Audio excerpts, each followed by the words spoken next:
the death toll of the Kabul blast is currently at 65, with close to 325 injured in that powerful suicide car bombing which took place outside Kabul's diplomatic district this morning, a few hundred meters away from the Indian embassy.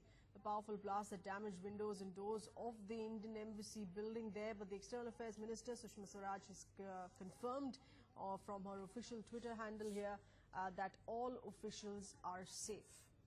Also, the Afghanistan Ministry of Health has confirmed the death toll, which currently stands a further update here that we're getting in of 80 confirmed dead and 350 wounded in that powerful explosion. It was a very powerful blast, but we don't know yet who might be behind it. We would be speculating at this stage. Perhaps as the crow flies, perhaps about 100 meters from our embassy. That's what the reports that come in suggest. We have not yet been able to visit the blast site. And it's the diplomatic enclave, so there are other embassies nearby, yes. Our main chancery building, we would be about 150 people there. That includes our security personnel from the ITBP. The area has been cordoned off, which I'm sure is standard procedure when these things happen, and I'm sure the investigating authorities are now looking at various things. Well, like I said, it happened about 100 meters away from us, and there are many other buildings and offices as well as diplomatic embassies nearby.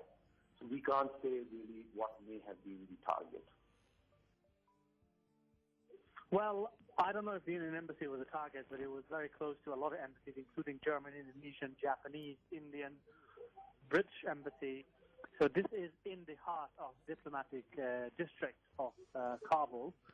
The attack happened on a main road during the morning rush hour. So a lot of civilians are reportedly hurt. Reports suggest that over 70 people have been either killed or wounded, but we're still in a very in the very early stages to identify the amount of casualties. But this was one of the biggest attacks Kabul has ever witnessed. We think some reports suggest that it was either a big car bomb or a truck bomb, but that still needs to be determined. To be honest, I don't know. It's too early to say. It's not for the media to say.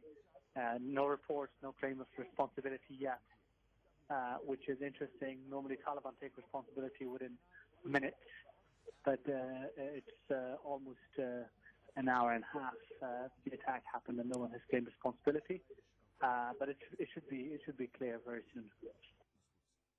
According to our sources, was targeting also a convoy of the foreign troops that they have been stationed in Afghanistan, but unfortunately also the maximum casualties were the civilians. We are getting news that around 150 dead or injured, but most of the injuries have been into the civilians, and only 2, 3 or 4, according to the American sources, that the 4 of the officers have been injured and they have been taken for treatment, which is not a life-threatening. I think time has come, the international community should deal with this problem more firmly. Besides this, they should also call for an international conference, which India has been pressing for a very long time to discuss this problem. And need is to build pressure or impose sanctions on all those countries and organizations or groups who are funding or providing training to these militant organizations.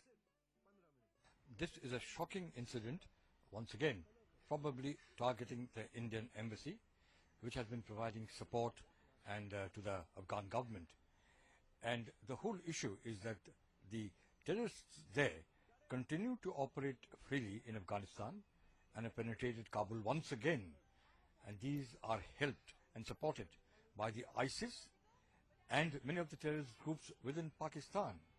So as investigations proceed, I'm sure those issues will come up. आतंकवाद ने अपना अंतर्राष्ट्रीय स्वरूप स्वीकार कर दिया है। इस चुनौती से निपटने के लिए अंतर्राष्ट्रीय मित्रों की भी आवश्यकता है। लिहाजा अब भारत को अपने कूटनीतिक प्रयास इसके विरुद्ध और तेज करनी चाहिए।